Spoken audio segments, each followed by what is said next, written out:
Hello, everyone, and welcome to Shamanic Learning. I am Eleni, And I'm Tina. and we are colleagues that both have the same passion for the healing arts. So today we have two special topics that we really want to talk about because they are near and dear to our hearts. And that is the art of pendulum work and the art of reading oracle cards. So Tina's a little bit more versed in pendulum work. So tell us, Tina, like if somebody's new to the art of pendulums, what should they know? If you're brand new, if like you've never picked up a pendulum before, but you're seeing this video and you're like, okay, that sounds interesting, like whatever. I would say start with a pendulum mat, and I apologize, I don't have one, but you can create one. Do I have a blank piece of paper? No, of course not. You can, yes, I can. You can simply take a piece of paper and do yes, no, okay. This is like a super basic pendulum mat, okay? You see it? Yes, No, hard to see. okay. Oh, right, because I have my background on. It says yes See it there, yeah. to these points and no on each of these points, okay? Cool. And then you simply take your pendulum, ask it a question, and it will go either yes or no, Mm-hmm. right? Now, that's for beginners who are brand new, just want to try out a pendulum. This is a pendulum for those people who have never seen one. Um, But like once you start working with a pendulum, this is a tool like any other tool, and I know you're going to talk about this with your Oracle stuff too. You're going to want to create a relationship with this tool. Whenever I get mine, I carry it in my pocket or in my bra or whatever for like 2 weeks just to connect with its energy and to pick it out of my pocket every now and again, ask it a question, learn how it wants to answer me. Create that relationship so that it becomes a tool that I don't have to think about. I can just pick it up and I know when it's giving me an answer. But if you're for brand new beginners, I would say get or make a pendulum mat. So you don't have to have that relationship right away, but you will want to create it. Yes. So Yeah, I got my first pendulum in this little mystical store in Fredericksburg, Virginia. And then I didn't use it for a while. I didn't really know what to do with it. I didn't use it. And then I, I guess I got another pendulum from one of the chakra reading classes. And that's when I started understanding like, oh, you can do healing work with this. And that was sort of my beginning of using a pendulum, was to do healing work and chakra readings and stuff like that. So yeah. and that is the majority of what we're doing with pendulums. But I got to tell y'all, I use a pendulum literally every day. I have one in every single room in my house. The one that I have right now is in my office.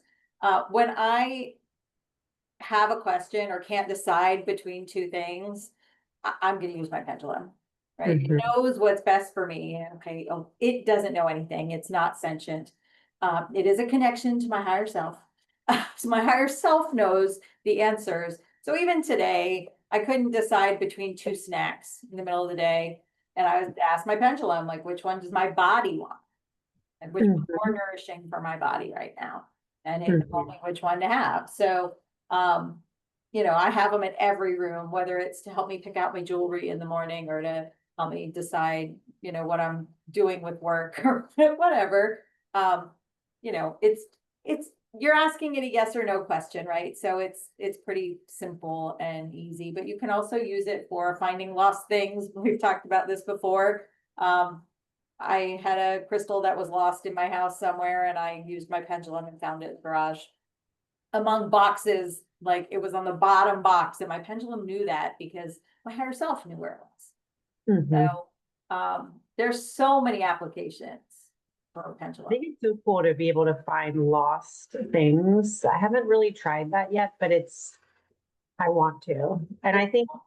Yeah, and I think it just really does come down to like you building that relationship with that certain practice so that you have that trust that like what you're getting from that tool is what you need, and that can be with any type of divination tool, but it's like the more you work with it, the more honed that skill gets, and almost sometimes the clearer it is, like the connection or the answers or whatever it is. So, yeah. So yeah, I'm not really sure what else to ask about pendulum work besides, um, like I know most of them are made out of stone. Some are made out of glass, right? And some are resins, some are metals. Some of the ones that I have, new ones that I have are metals. Mm-hmm. They can be made of absolutely anything. Really, the only requirement is that it is balanced. So you can Mm-hmm. put a ring on it as long as it's a ring that has either balanced stones or a single stone so that it's going to sit. You know, you may remember an old wives, we'll call it a tale. I don't know what it is, where when a pregnant woman, they try to find the sex by putting a ring on a chain and seeing which way. That's a pendulum, right? That's exactly what it is. It's a pendulum asking, is it a boy or a girl? Mm-hmm. And they just do that by putting a ring, usually the wedding ring of the owner, on a chain. Yeah. So it doesn't matter what it is or what it's made of, as long as it is balanced. I think it's cool too because people have talked about, and I do this sometimes too with my like yes or no with this Mhm. type of work, but you can use your body as a pendulum too. Absolutely. Like, what does my body say what's a no for my body? Do I sway right or left or forward and back? And then what's a yes? So I think that's really cool. And I feel like if you're in a pinch and you want to work with that divination tool, like you said, I mean, I think you told me this that you could even make it out of like a string and paper clips, you can get extremely creative as long as, yeah, it has that balance, symmetry. Yeah. Cool. And I love that you just brought up other muscle testing because pendulum work is just muscle testing. Yeah. And there are so many ways to do that. Hmm. You know, I just find my pendulum because I have that relationship, right? So Yeah. that's my go-to device. But yeah, if I'm laying in my bed, I'm just gonna.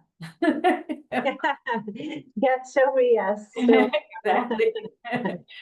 And I think that, it's interesting because I've had people say that they've done that type of muscle testing and it makes them not trust that process because like what they asked wasn't correct.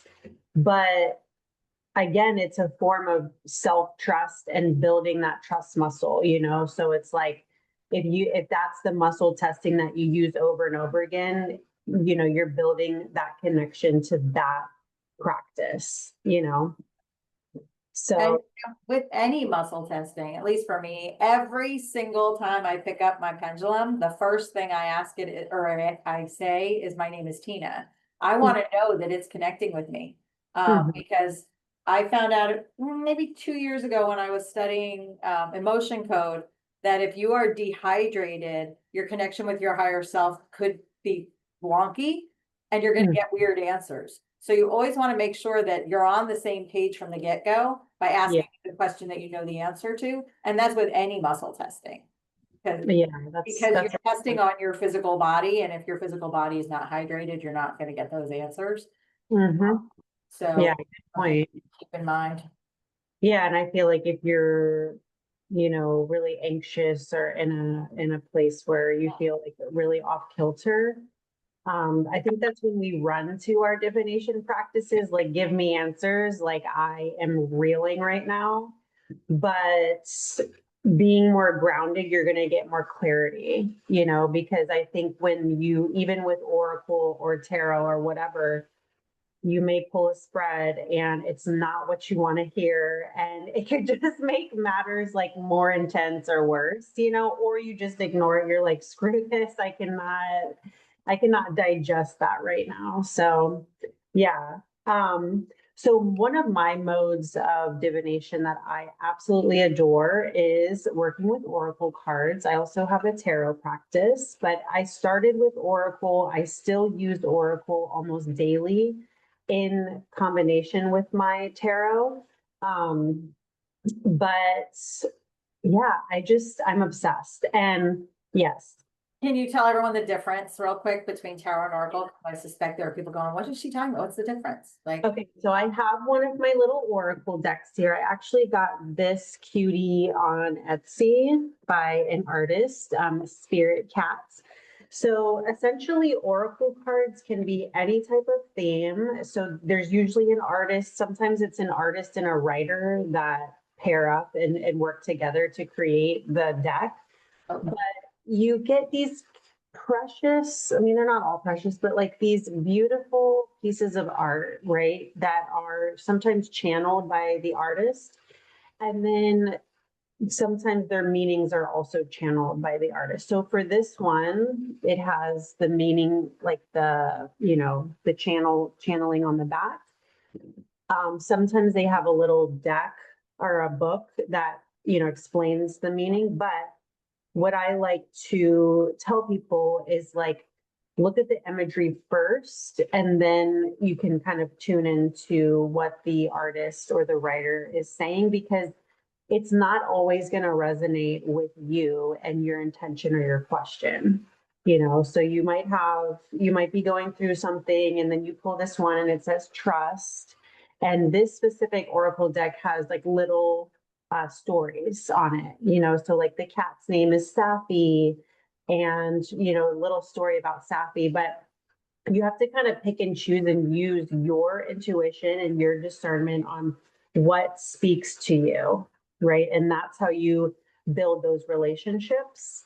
And with tarot, it's an archetypal story, right? So you have your suits, and then you have the major arcana, and you go through, I mean, you pick your cards, but how I like to do it is I will literally write down 3 questions. Now that could be like too advanced for some people. That might be too much information. Like, whoa, right? You could just do 1 question, right? Or a single intention. And then you can pick your cards. And I like to do the reversals with the tarot, but not necessarily the oracle. But it's up to you. Some oracle decks do have the reversals too that you can do.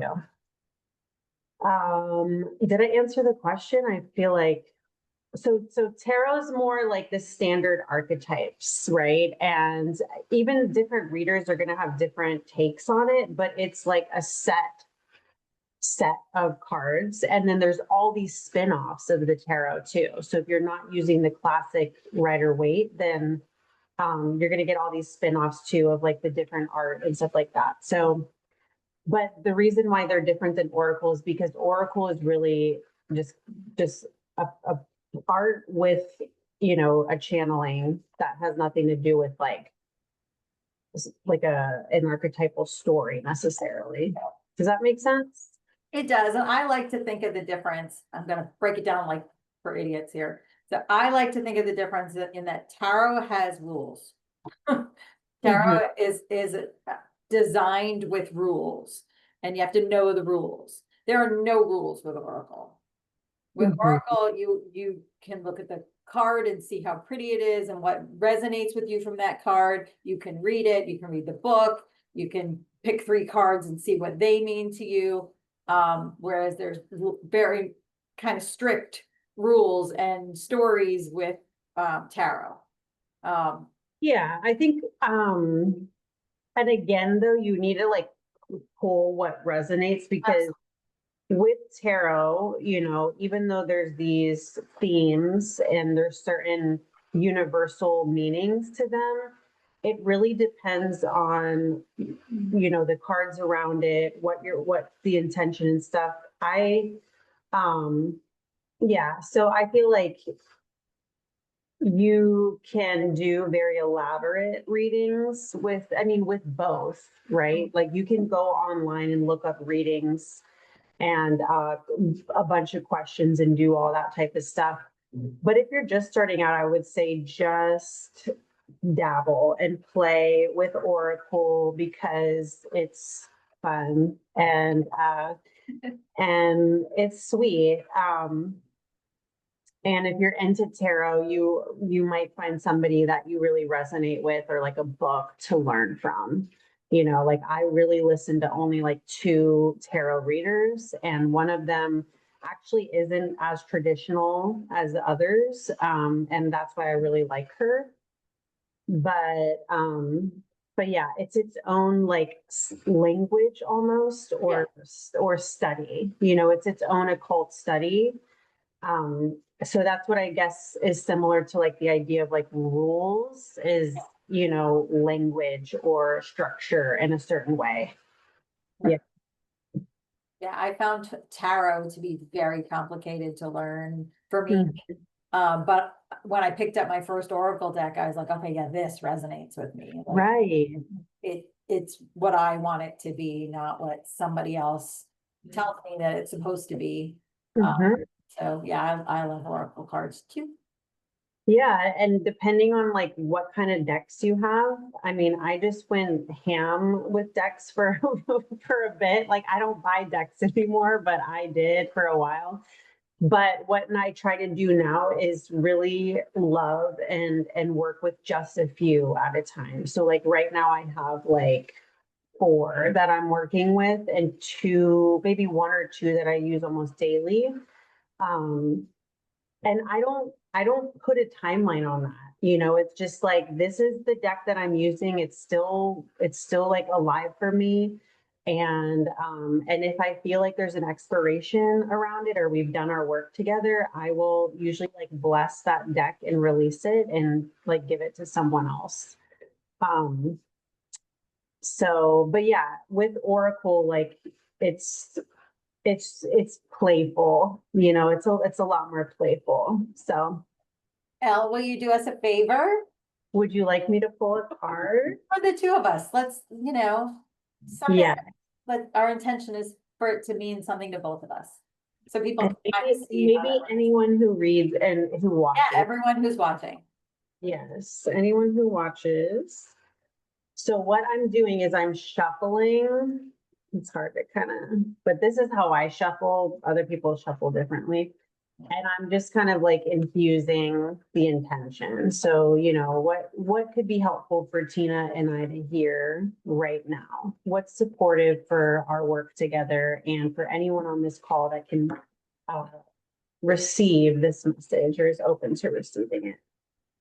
So I generally like will close my eyes and I feel, and I get a little jolt sometimes. That's how I work is I'll get a little jolt like behind my eyes. And that's when I'll know like that's the card for me. But I know you use your pendulum, don't you? Yeah, some people Usually, yeah. use their pendulum to pick cards. Not 100% of the time, but yeah, most of the time. Okay, so I got this one. Oh, look at this baby. I think she's on Beautiful. Vision.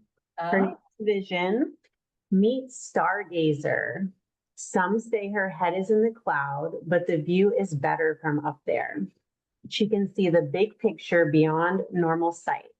She can see beyond small increments of time to the vastness of years, decades, and eternity. Take a step back and see your life through Stargazer's eyes. What visions do you have for your life? They might appear fuzzy or absent if you are afraid of the actions they are calling you to take. Acknowledge those fears, then ask them to step aside like parting clouds until you are able to truly see. Let your visions be a beacon calling you forth. Beautiful. Is that a Oh, lotus on her forehead? it is.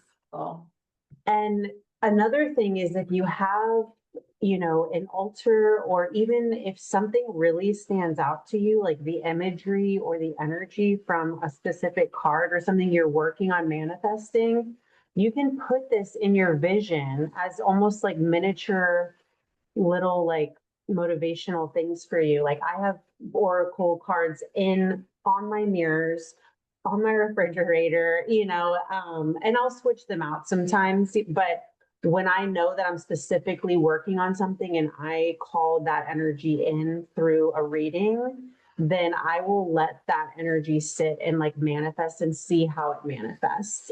And it will tell you probably like when it's time to kind of like take it down and refresh. But like for vision, if I was like, oh yes, I'm really am, getting clear on my vision, which is actually something I'm doing, then I could maybe put her on my altar or even on my desk or something like that. So I have two that have been sitting on my desk for about 2 weeks, so. we'll pull them back a little so we Yeah. can see them. Yeah. Oh, what are those? So these are from the Mystical Wisdom deck, which there it is. Yeah. It's a new deck for me. And it was Angel of Miracles and Sensuality. But they've been sitting on my desk, kind of percolating here and, Mhm. so I can look at them and remember the message and, Yeah. yeah. There's so much you can do with the imagery or the energy. Like you can have ceremonies around all this stuff. Like it can really feed whatever practice you have. Even if you don't have like a ritual practice, seeing that imagery daily can feel very inspiring to us, as humans, to just be reminded, like, yep, I'm still working on things and I know I'm supported, you know. So, any last words, Tina? No, I just love this work so much. I love this work. You Yeah, know. please check in the show notes for upcoming offerings that we have because we do work together for many things, and we have something brewing generally at all times now. If So, yeah, go ahead. you are watching like now, we do have a class coming up to Mhm. actually teach you how to use your pendulum and your oracle cards. So we're going to do a deep dive into those things. And Mhm. we do facilitate the medicine wheel as well. We'll be starting March of 2026 for our next class. So Mhm. you can get all your info on Eleni's website. Well, I'll put everything in the Okay. thing. So if people want to be like, get more information about either of us, if they want to get on our newsletter lists, which I think will be the best way to stay in touch. But you can reach out to either of us as well via our email, which is on our website. If you have questions about anything, we are both like so passionate about this work. And if this resonates with you and it feels like it's a good fit, we would love to, welcome you into our community. So, that's about it for today, but thank you for listening and being here with us, and we will be back with another episode soon. Thanks, everyone.